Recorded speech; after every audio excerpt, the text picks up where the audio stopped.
Welcome to podcast number 9 in our series, Colonies to Colossus, The Rise of a Giant. In this podcast, we take a look at the history and development of Rhode Island. Like Connecticut and New Hampshire, Rhode Island was the daughter of Massachusetts, but unlike her sisters, Rhode Island was an outcast. Rhode Island was founded by religious dissenters who had either fled from or were banished by authorities in Massachusetts. Shunned by the other New England colonies for religious reasons, Rhode Island featured a turbulent but open religious climate. It has been said, and with some justification, that Rhode Island was a microcosm of what the United States would become. Rhode Island was the smallest of the colonies and is still the smallest state in the United States, but she had a very colorful history that I hope to share with you in this podcast. If you look at a map of Rhode Island, it looks like a block, a square block, whose right side has been torn away, allowing the ocean and islands to fill in.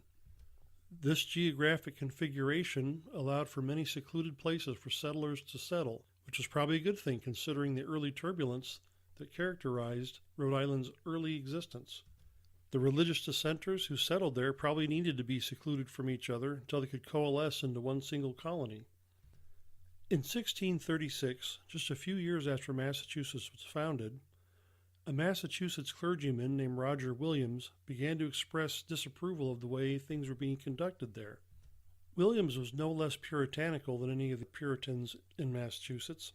In fact, in some ways, he felt the church there hadn't been purified enough. This led to disagreements with the government there in the colony of Massachusetts, and Williams was eventually banished from the colony.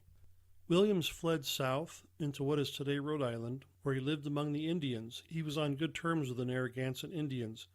He spoke their language, and they gave him a generous tract of land at the north end of the Narragansett Bay. Williams and his followers founded the city of Providence, which is still in Rhode Island today. Williams believed that somewhere along the way, the apostolic authority had been lost, and so he lived a pious life waiting for God to regenerate and to give new authority to the church or a fresh start to the Christian religion.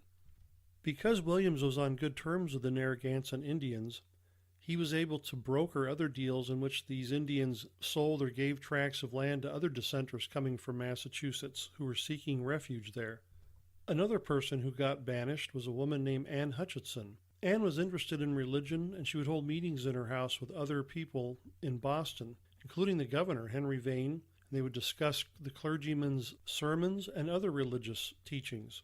Anne got herself into trouble by claiming that she was receiving revelation and had the gift of prophecy. The Puritans felt that the Bible was all that was revealed of God. The Puritans were Calvinists. This meant that they believed in predestination. Anne Hutchinson asked the question, what's the point of living a pious life if only a certain number of people are predestined to go to heaven? This also got her into trouble because the authorities thought this might lead to licentiousness and to criminal behavior.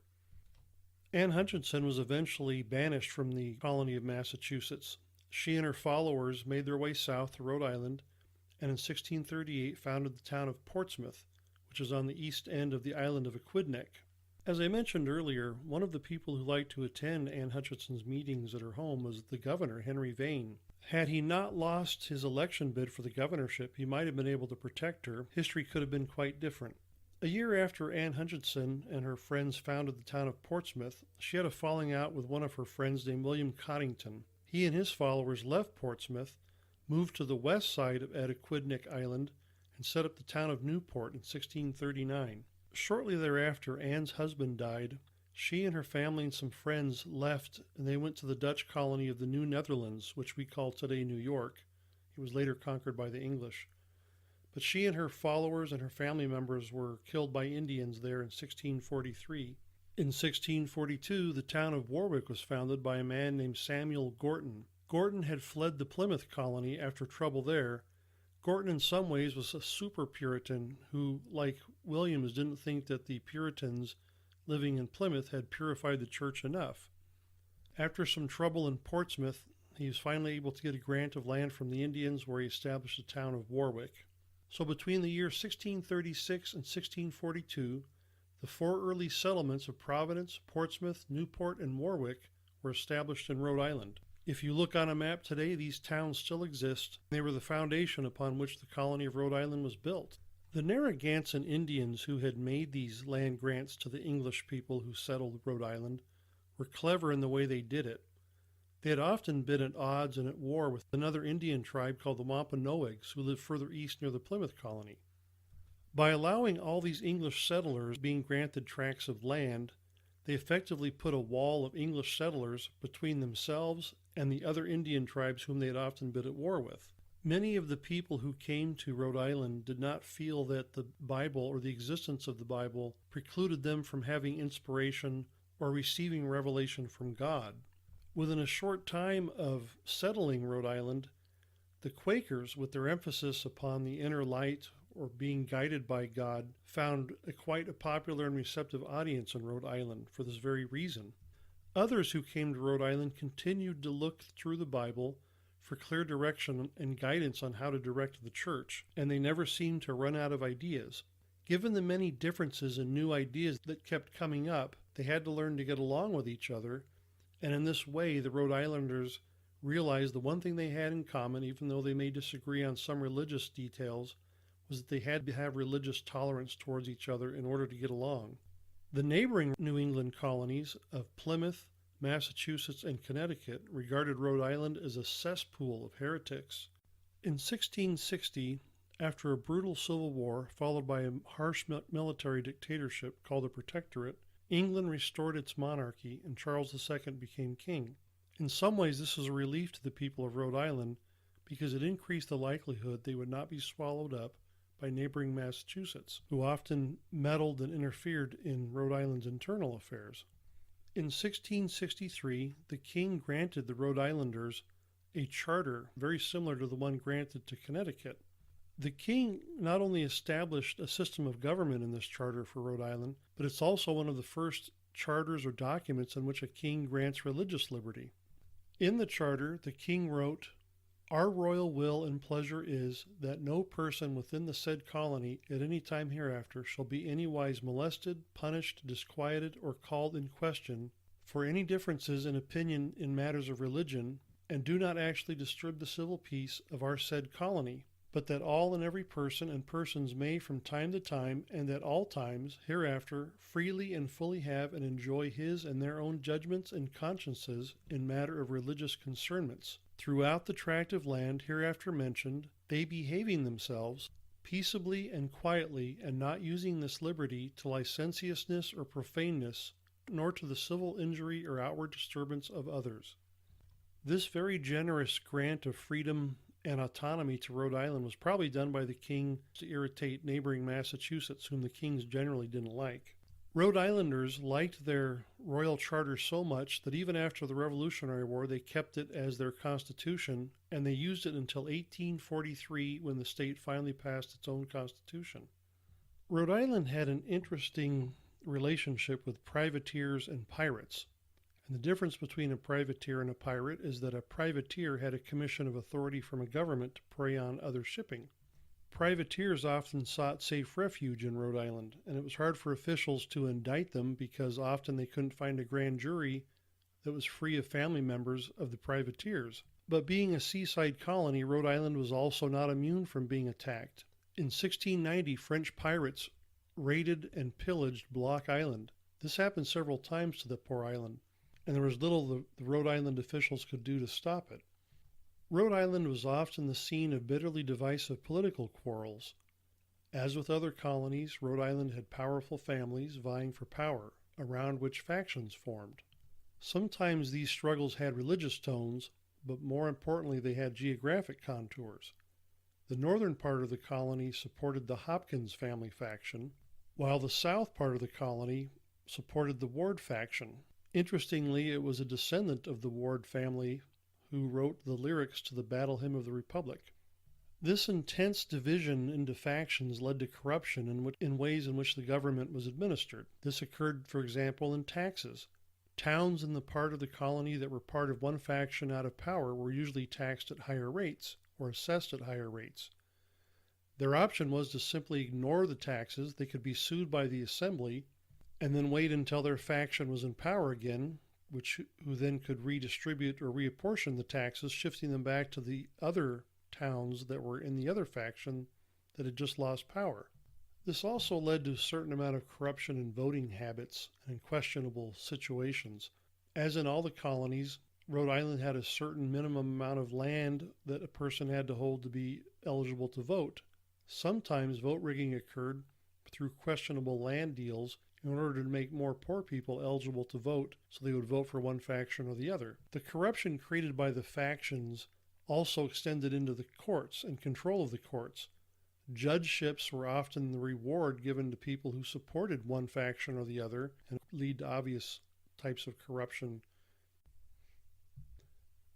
Rum became a key export from Rhode Island. In fact, by 1764, there were over 30 distilleries in Rhode Island.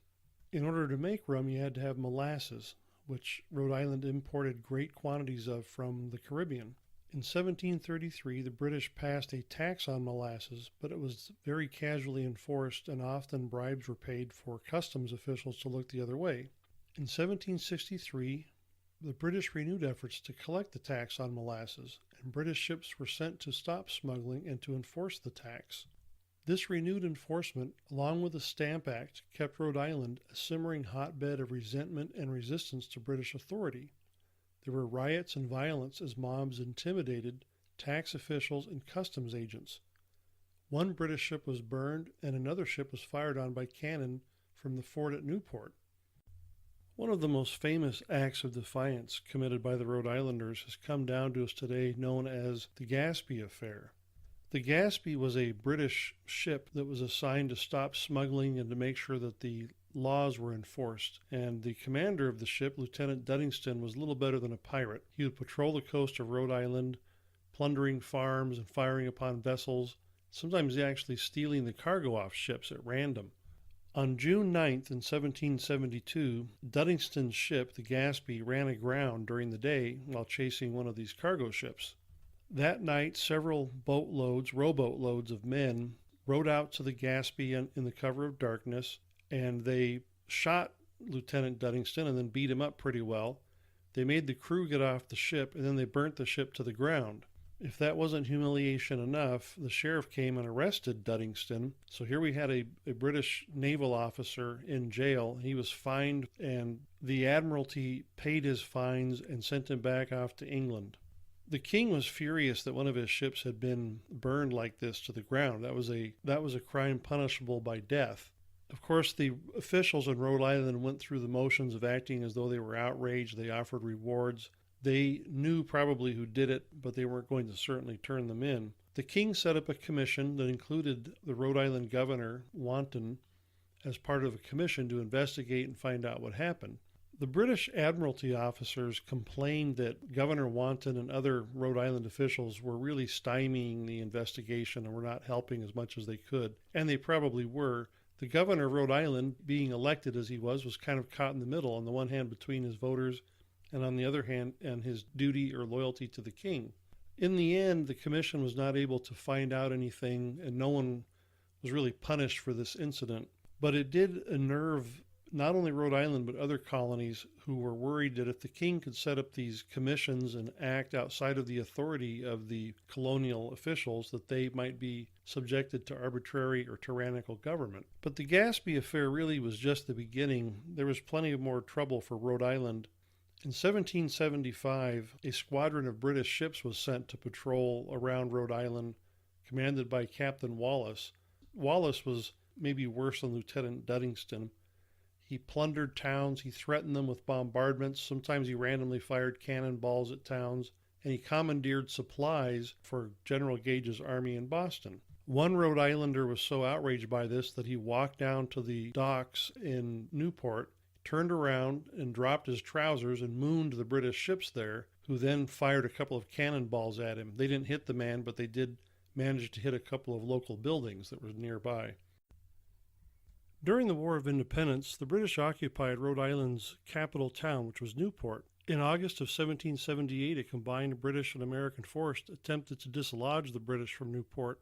The French fleet sailed off chasing some British ships and was damaged in a storm, and the French commander determined he would need to have his ships repaired in Boston. He didn't want to risk them being further damaged, and so a lot of the militia left, and in the end they were not able to dislodge the British. One of the famous Americans who participated in this campaign in Rhode Island against the British was Paul Revere. He was a militia officer from Massachusetts.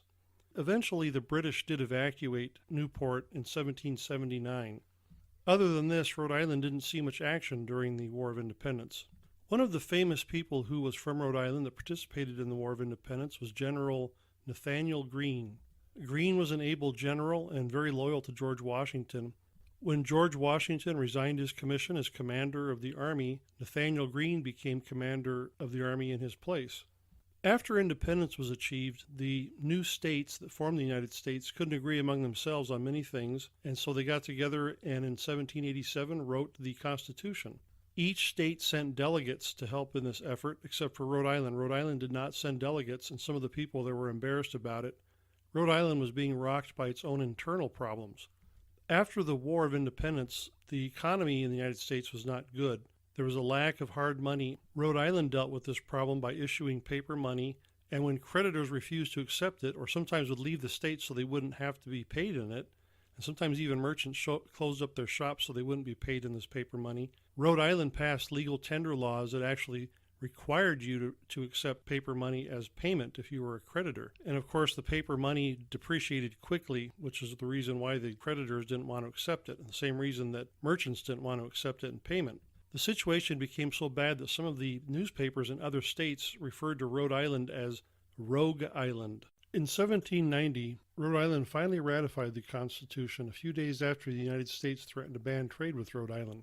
Given Rhode Island's troubled past with outside authorities, it should come as no surprise that Rhode Island was the final and last of the 13 colonies to ratify the Constitution.